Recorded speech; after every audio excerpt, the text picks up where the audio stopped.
a lot of time we'll be like, oh man, this website is getting much more popular among this group of people, and it's tangentially related, but I would not have found it through Googling around.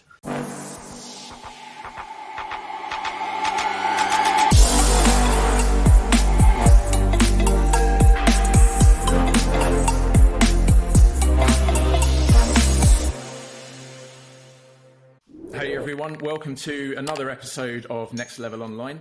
I've got the one and only Rand Fishkin with me today. Rand, thanks so much for coming on. Martin. Thanks for having me. Now, you probably, for a lot of people listening, need no introduction, but for those who don't know you, do you just want to give a quick intro and just dive into a bit about where you've come from and what you're doing now? Yeah, so my first job was starting a company called Moz, which was in the SEO software space, and for a while was one of the leading SEO software tools, and it had a big community. That was a venture-backed company, grew to several hundred people and tens of thousands of customers. I stepped down as the CEO of Moz in 2014 and left in 2018 and started a new company, SparkToro, which makes audience research software. And I also wrote a book, Lost and Founder, a painfully honest field guide to the startup world, hoping to, encourage some folks who might be considering very traditional technology and venture paths to think about other options. And SparkToro is a very different kind of company than Moz. The software, the product, at least in my opinion, I like it much better. It is far more operational than during my tenure at Moz. And we have about 100,000 people who use SparkToro to do audience research. We have a popular free version, and then there's paid tiers like a lot of other software providers. And I do a lot of speaking at conferences and events, a lot of podcasts and YouTube channel appearances, and do a fair bit of writing on technology, startup topics, as well as lots of things deep in the world of marketing too. Where did the idea for SparkToro come from? Historically, I was kind of the classic guy with a hammer who thought every problem was a nail and worked in SEO, right? And so thought every marketing problem could be solved just by ranking for keywords. And as I started to help more and more startups and be an advisor and board member to other companies, I noticed that there were a good number for whom ranking organically in Google search results didn't really do much for them because, variety of reasons, right? Either those were not the people who were likely to convert and turn into customers for them, or because what they did was unique and nobody knew to search for it, or because they ranked fine, but their rankings were not the problem. Their brand perception or the audience reach or the types of people that they were attracting through search were not the right ones.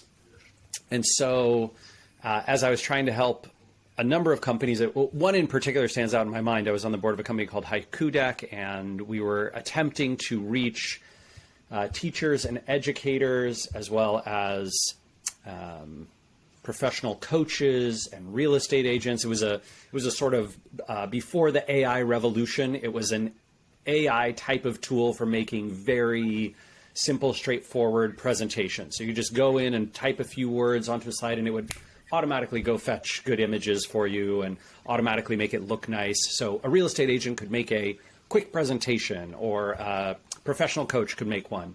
A lot of ministers and pastors and rabbis, folks like that, used it. The problem was none of them were searching for easy alternative to PowerPoint or, hey, is there a presentation software that would help me do the thing I want to do?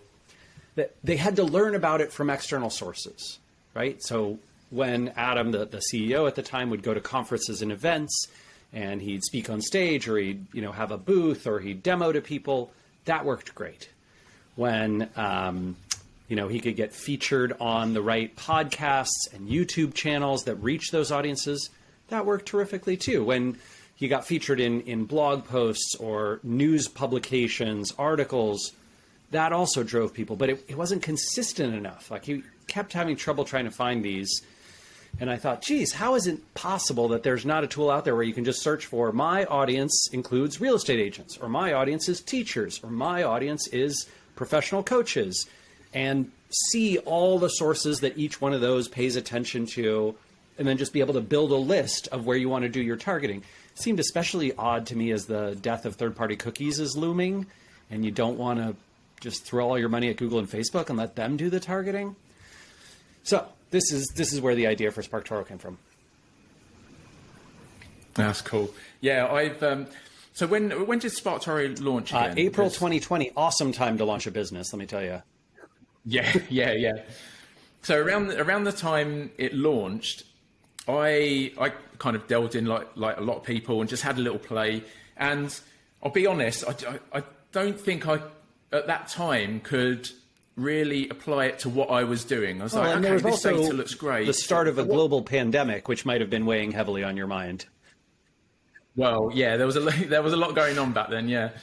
But I was like, how can I use this? And it wasn't until, so I think maybe a year or so later, I actually reached out to you about Twilu, our internal linking tool, and you obviously you've got your kind of exit clauses with Moz and things like that, and you said I can't really give you feedback, but and I thought this was a great way of turning back this approach was SparkToro can actually help you with this, and you explained a bit more, and I thought, okay, right, and I started to tie a bit more together, but Twilu wasn't at a point where we were doing that kind of marketing yet, but now that I'm pushing. And my real focus is Rank Caddy, and we're looking at raising money. And now that we've got a few features tied up, we're looking at really ramping up the marketing now. I've started to dive in a bit more again. And now that I'm looking at it, I'm much more in the mindset of, I get it. So, I can find the sites that I should be, where my audience are. I can find the sites that I should be advertising on. I can find what podcasts I should be on, where I should be guest posting, where I should be looking for partnerships, the YouTube channels I should be outreaching to, and I'm sure you'll cover some of this in a moment, but it kind of is clicked a lot more for me. So I thought talking to you would be great on this episode for those who were kind of where I was back then, and they're seeing this data and they think, yeah, that's great, but how do I really get practical and actionable with this and make the most of it? So I think if you could just maybe go through what sort of data you can pull from SparkToro, but also as a follow-on from that, how you can really make the most of that to ramp up your marketing outside of SparkToro. Yeah. Well, so Martin, this is a lengthy question to answer. The list of data that you can get inside SparkToro is very long. I'll try and summarize as quickly as I can, but essentially it's two kinds of data. It is behavior and demographics. So you describe an audience however you like. You can say, oh, here's an audience that, sort of is interested in this topic and regularly posts about it on their social media platforms. Most of our data comes from 13 different social networks and the broader web and podcasts and some other stuff, but mostly social networks. We don't get any data from, Google or Bing or anything like that. No search stuff. And then essentially you could say, oh, well, my audience, for example, frequently talks about ChatGPT, right? This popular new AI software that everyone's obsessed with. And so I want to know of people who talk about ChatGPT, show me what websites they're visiting most, show me the YouTube channels that they subscribe to, show me the podcasts that they listen to, show me the press sources and news publications that they pay attention to, show me the words and phrases that they use, the hashtags that are popular with them in social, their demographics, right? Gender and age and geographic location distribution. And I want to see their interests as they mark them on LinkedIn. I want to see their education and background. All of those things are available in SparkToro, and it only takes 5 to 10 seconds to run a search. So it's quite convenient and quick. In terms of how you apply it, the answer to that is so myriad. I think the best way that I can explain it is broadly speaking, if you have the problem of, gosh, we are tasked with some marketing or market research or persona or product building task, and it would be incredibly helpful if we just knew, for this audience, I really need to know the YouTube channels because we're about to do a bunch of YouTube advertising, and I don't trust Google to just, throw me into the right buckets of which ads. They're going to make it way too broad. I want to narrow in on exactly my audience. Or, hey, we're starting a new strategy where we're going to sponsor a bunch of events. So I should go check out the publications and websites that are popular with our audience and see if any of them are running events, a webinar, an in-person conference, a meetup, and I should try and be there or sponsor it or pitch to speak, whatever it is. You can imagine, Martin, that the list I could give you of ways people use SparkToro is infinite. It is infinite. I'll give you one that surprised me the other day. So someone was telling us that they use SparkToro not to find podcasts to advertise on or market to. They use it to find podcast guests because they say, oh, well, my audience follows these people. So if I get them as my podcast guests, my audience will, of course, be very interested in having them on. And then if any guest was successful, I can look at people who follow that guest on their social channels, and then I can see who else do they follow. Hey, go introduce me to all your friends, right? So, for example, if I invited you on my podcast and then you turned out to be a great guest on my podcast, I could go, Martin, I saw in SparkToro that these 12 people are also heavily followed by your audience. Can you connect me with any of them, right? Or I can reach out directly. Like, the list is too long to possibly get through. We'd spend the whole podcast here. I suspect it might be kind of boring for a listener to be like, oh, and then Rand gave this bullet point. And then, God, he talked about another example. But I'll say you can get very creative. It's just about whether the data is useful to solving one of your problems. Yeah, you mentioned a couple of different types of searches there, and I think there's, I can't remember how many, there's like 8 different types of searches. And from what you're saying, it probably sounds like there's a huge benefit to going down a bit of a rabbit hole. So rather than just focusing on, I don't know, if your audience are interested in nutrition or something like that, rather than just focusing on who's talking about nutrition, actually then starting to dig down. Oh, okay, so I found these people. Let's look at their followers. Let's look at their audience. Well, and Martin, just to be clear, if you are looking for people who talk about nutrition, SparkToro won't give you any data about that.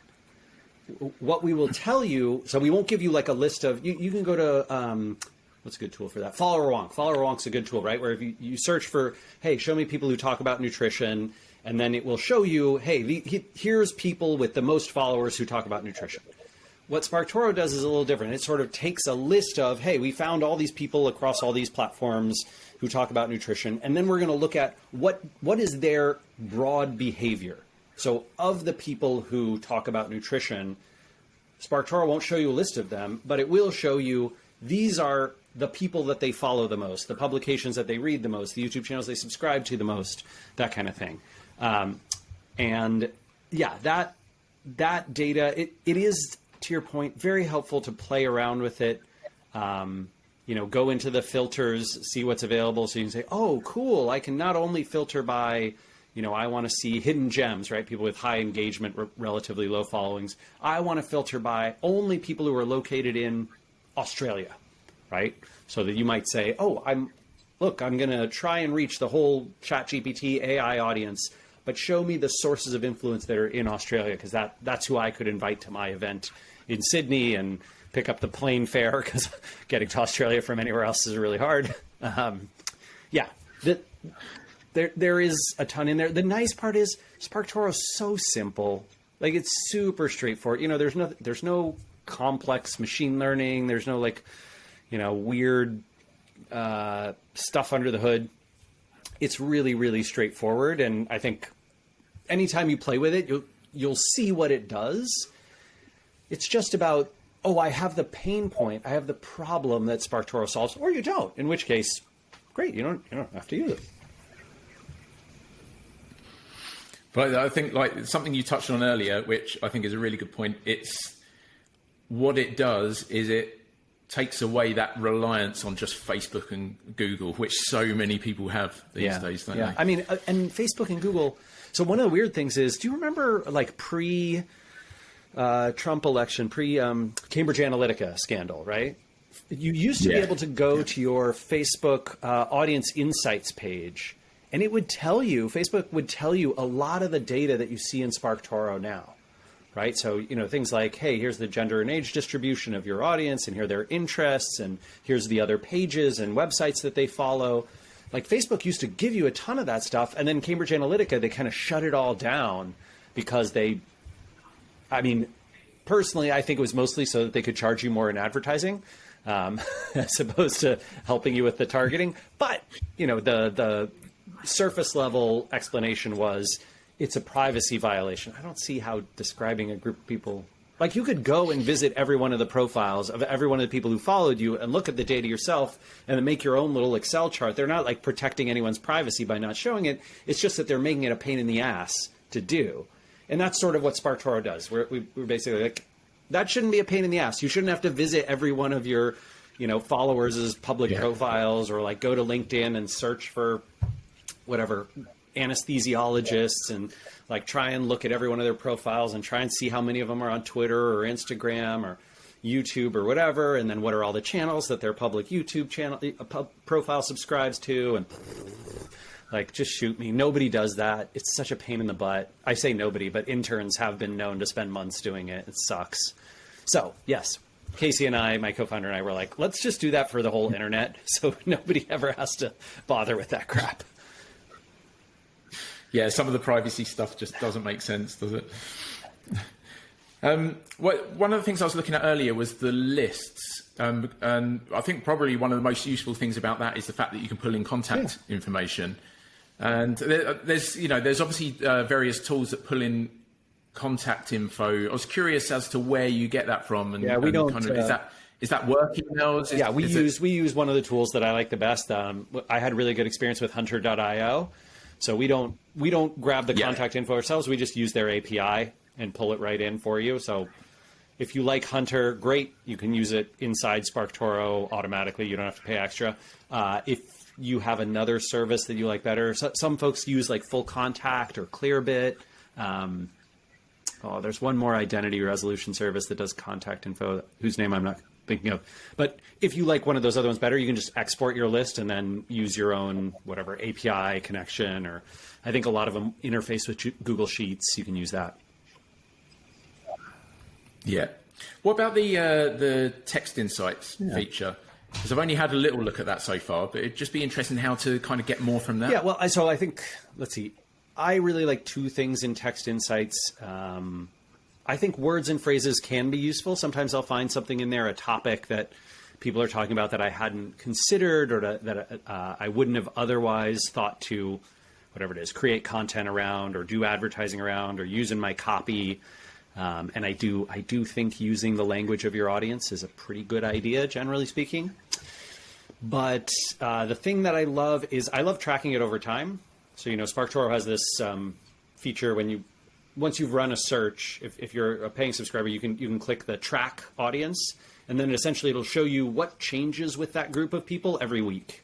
And that's where I find the gold for text insights. So, if I'm following, an audience of anesthesiologists, and they all start talking about like a new conference, right? Because they're using the hashtag of this conference or event.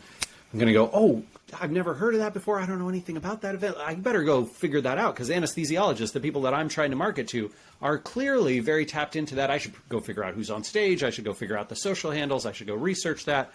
Maybe I need to speaker sponsor that event next year, all that kind of stuff. And the other thing that I like a lot is just that, for my SEO days, there was never keyword research around things that people talk about but don't search for.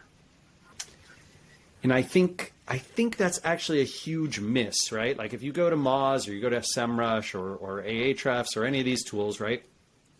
they'll all show you data that comes from, well, either AdWords or from clickstream data, right? So it shows you what people have searched for in Google or Bing. But what about if you are not just trying to rank in search engines? What if your content is targeted towards social media platforms like LinkedIn, or trying to get at the top of Reddit, or trying to be very popular on Mastodon and Twitter, or those kinds of distribution methodologies? I would look for more what people are talking about on those social platforms rather than what people are searching for in Google. You can always combine them, right? You make your title, clever SEOs are going to put keywords wherever they want. But I would personally, I'm really interested in what is my audience talking about. And oddly enough, I don't know if maybe I mentioned this last time we chatted, Martin, but SparkToro does no SEO. I don't just mean the product doesn't do SEO. I mean, Amanda and I, who do all the marketing, we don't do SEO. So we rank for nothing, which means all of our search traffic is for our brand. And it works shockingly well. It's weird how well it works.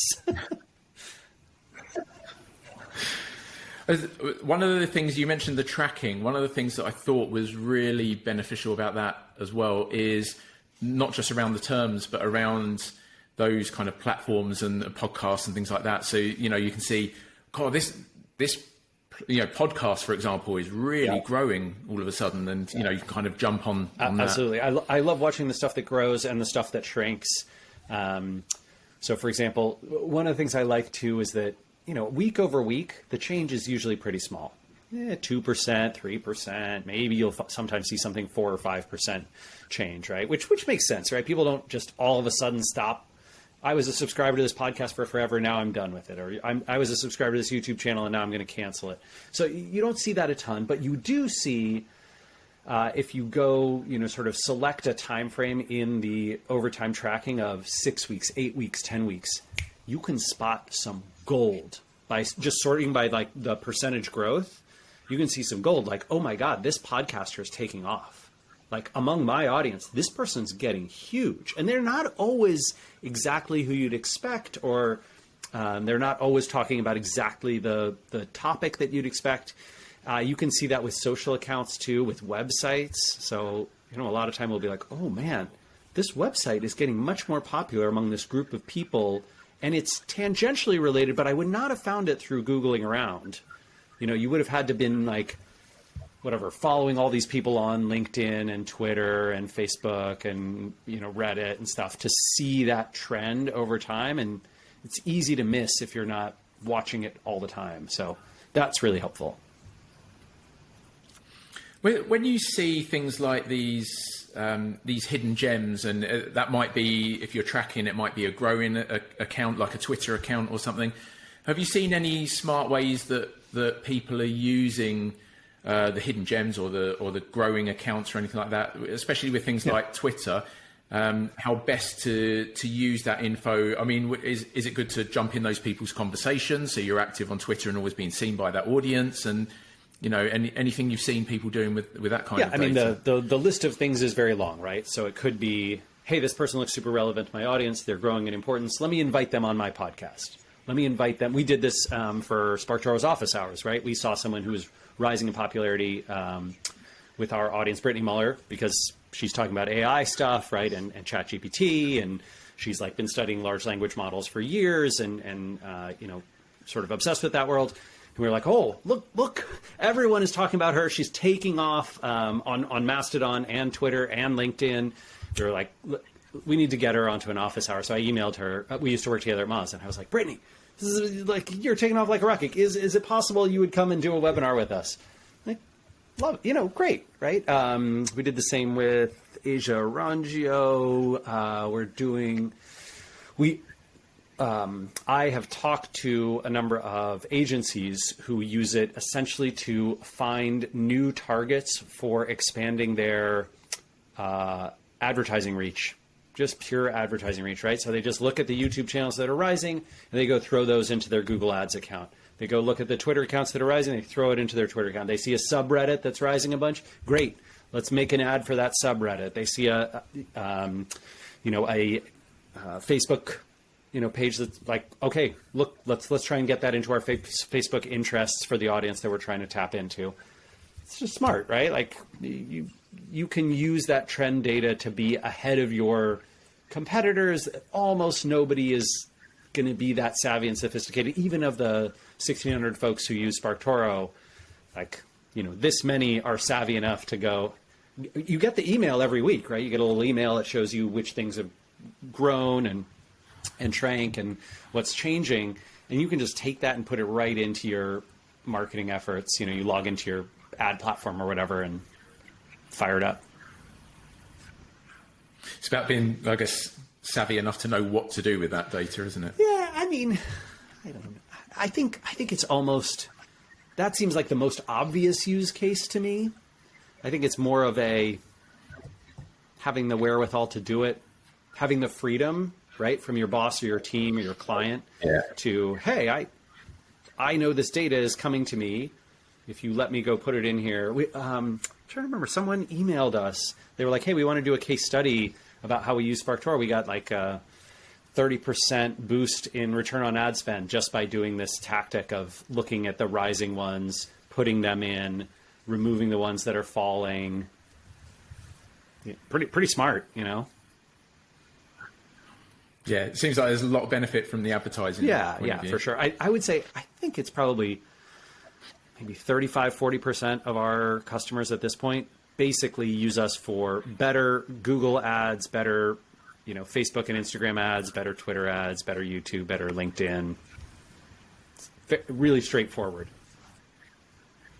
Yeah. It's interesting. You mentioned SEO a while ago and that you're not doing any SEO, but you did kind of tie it in a little bit with the text insights. Do you think, I know it's very separate, but do you think SparkToro can complement SEO in any way? Because obviously you've got a route to very relevant websites and things like that. So there is that angle. But other than that, I mean, I'm not sure, but other than that, is there anything you think where it can complement? So I have certainly heard from a lot of folks in SEO, and there's a lot of folks who have SEO in their job title or description who are subscribers and are clearly using it.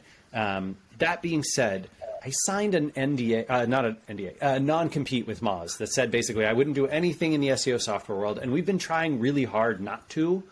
So if people are finding SEO use cases for it, don't tell me. Like I'm going to pretend it doesn't exist. And as far as I know, we have certainly not intentionally tried to do anything that helps with SEO directly. Are folks using it to find websites to pitch, which turn into links sometimes, or podcast appearances often turn into links? I don't know what'll happen with this one, but many podcasters, right, will link to their guests' websites, and they'll have a little description too, which of course then feeds into like all the AI topic modeling, stuff. So does it help? Probably.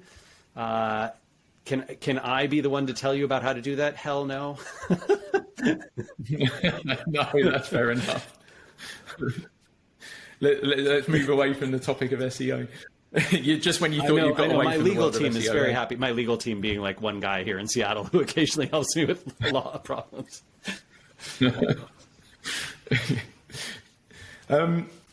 Have you got any other tips or examples of just more thinking outside the box examples of using that data? Because I think there's the obvious ones, but it'd be good to hear of any more I mean, one of the ones that I consistently see, if you go on like my LinkedIn, you'll see people recently, I think yesterday or the day before, a lot of people saying they essentially use it for their marketing strategy. It's really, for them, SparkToro is about building a data-driven persona. So rather than saying, oh, here's Pharmacy Fred, and Pharmacy Fred works in the pharma industry, and he has 2 cats and 3 kids, and he really likes his latte with cream. Which I've never understood this persona concept. I don't. No, it always seems super weird to me. But if instead you said, here's pharmacy directors of pharmacology at biotech companies in the United States, And here is the gender breakdown of those, and here's the experience breakdown. Here's how many have this type of interest. Here's the places you can find them online. I think that is a far more useful marketing persona that you can then use to do things like, hey, let's craft some creative. Hey, let's figure out what kinds of content we want to make over the next 6 months for these people. Hey, let's figure out what events we should be at. Let's figure out whether we're going to do advertising. Is it going to be programmatic, or are we going to go direct? Is this an audience that is broad and diverse and they're all over the place, and so we need a like big bang kind of strategy? Or are they really paying attention to a small number of influential sources and publications and, you know, niche events and newsletters, and let's go after just those, right? We want to be in those places. That strategic element of, hey, we're going to go, especially for agents and agencies and consultants, we're going to go pitch our client on, look, we know about your target customer. We have a lot of data on them. And we can tell you that these marketing tactics, which our team can accomplish, are the ones that are most likely to have success in these 4 areas where we've identified the greatest opportunity. And you're using the persona that you crafted with SparkToro to essentially make that pitch. That's a pretty great use case, right? I think this is getting a little, you know, going above the tactics into the strategy, and it's a very smart way to think about it. That the one thing I kind of wish, Casey's actually working on this. We hope maybe 6 months from now we're going to be able to do this. But a lot of folks ask, hey, can you tell me whether this audience is on whatever TikTok more than the average, or they are less on LinkedIn than the average person, or they're more on Twitter than the average internet user, or whatever it is. And we believe we can do that, but it takes a bunch of behind the scenes work. But that's a question I really want to answer. Same with things like, hey, can you tell me if this audience uses Bing a little more than the average, or DuckDuckGo more than the average because they're privacy compliancy focused, or, you know, can I find them on content networks like Reddit a little more than the average or less? That kind of thing I think is very big for this strategy piece, and we should be doing that for you. So that's something on our list. I was going to ask about whether, you know, what's coming. Are you happy with how things are? Have you got some new bits coming? But it sounds like you've got some ideas in the pipeline. Yeah. I mean, Casey, poor guy, right? So there's only 3 of us at SparkToro. It's a tiny little team, very small company, but you know, we do a lot with with what we've got. And I've been trying to encourage Casey to hire another developer, and he's like, no, just me. I'm good. But his list of to-dos is long right now. You should expect there's going to be kind of almost like a big upgrade to a V2, because our whole back end is moving off of, right now, Twitter is our connector network for SparkToro. So, you know, if you are doing things in and around Twitter, SparkToro is awesome for that. Other networks, we sort of need to be able to build the connection through Twitter. So, you know, can work great. But Twitter is obviously dying a billionaire-induced death. And, we're rebuilding our infrastructure to be much less reliant on Twitter and much more decentralized. So all of the other 12 networks that we use, we're going to have a bunch of data from them, and clickstream and traffic data as well. We're getting some data from search and Google News, not specifically for SEO, but sort of for broad connections between audiences and platforms and publications. So there will be a very big overhaul coming somewhere between 90 and 180 days. Not far off then. Far. No, that's a big user base for 3 people. It's weird, right? You know what's crazy, Martin? I'll tell you what's madness about SparkToro. So at Moz, we had, granted, Moz probably had, when I left, maybe like close to 1 million users, including free users, right? Obviously. But for that, we had, I think, a full-time customer service team of 8 or 9 people, including, you know, someone remote in the EU and someone remote in Asia Pacific, and like, you know, big team. SparkToro, we get, I don't know, 10, 12 customer service emails a week. which is completely handleable by even one person. I mean, Amanda does some, and I do some, and Casey does some.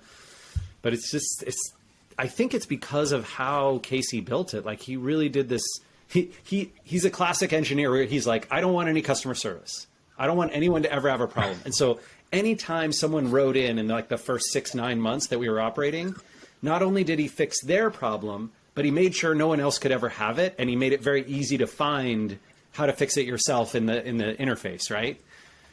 And so now we just get this teeny tiny number of customer service inquiries, which is great. It's lovely. Like, most of what we do is just help people find their audiences.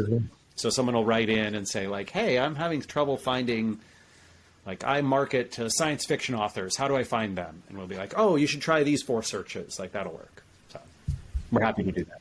So it's more kind of help with getting the most out of it rather than technical completely support. Exactly. Yeah. So, folks will write in kind of with the same question you have, where they're like, hey, I heard from whatever, my boss or this client said SparkToro would be great for this, but I don't see how to take the data in there and apply it to our projects. And oftentimes I'll send them a blog post or send them to a couple of videos that I've made, or I'll just send them a couple of ideas over email, and they go, oh yes, I'm going to do that. That's great. And yeah, it's fun. It's sort of, I think it makes us a better team too, right? So I'm sure, like, with your software, when you have those conversations with users and they tell you, hey, I'm trying to do this and I couldn't figure out how to do it, or I need help doing it, or I wish I could also do this, I think that makes you a better product leader and product creator. Yeah, that makes perfect sense. I think that's probably a good time to wrap up. Unless there's anything else you want to add, or if not, where can people follow you? And obviously I'll link to the SparkToro website. Sure, as well. yeah. So I am most active on Mastodon, where I'm Mastodon Social, where I'm at Randfish. That's also my Twitter handle. I'm occasionally there, even though I don't totally love giving Elon all my tweets, and LinkedIn as well. Quite active where I'm Rand Fishkin. But if anyone wants, you can email me direct. I'm rand@sparktoro.com. But before we wrap up, Mastodon versus Twitter, do you think you'll stay there? Like, do you think that's the place to be now? I love the community there. People are. I had someone sort of argue with me today. Not argue, just criticize something I said about something, and I replied to them, and I was like, hey, we're on Mastodon. This is not Twitter. We don't use argumentative fallacies. Like, we're nice to each other here. And the guy was like, oh yeah, you're right. I forgot. Let's be nice. And it's, it's just that kind of a community. It's like Twitter, but everyone's nice to each other. Yeah, it's just a place where people are very kind and forgiving and thoughtful. And, the longer threads thing, posts is nice. Mastodon's about 10 million users, whereas Twitter is like 300 million. But because Mastodon doesn't allow any content that's illegal in Germany, you don't get Nazis. So, or sort of white supremacists or that kind of thing, which really reduces the, just crappiness. Like a lot, I don't know if your Twitter replies are like this, but a lot of my Twitter replies will, just indicate that I'm Jewish and therefore can't be trusted. And that's weird. Like, that's just uncomfortable. I mean, I don't even go to synagogue. Like, I eat pork. It's just strange. It's like deeply weird to just have anti-Semitic activity in your mentions. None of that on Mastodon. No wonder you moved to Mastodon. Yeah. Yeah.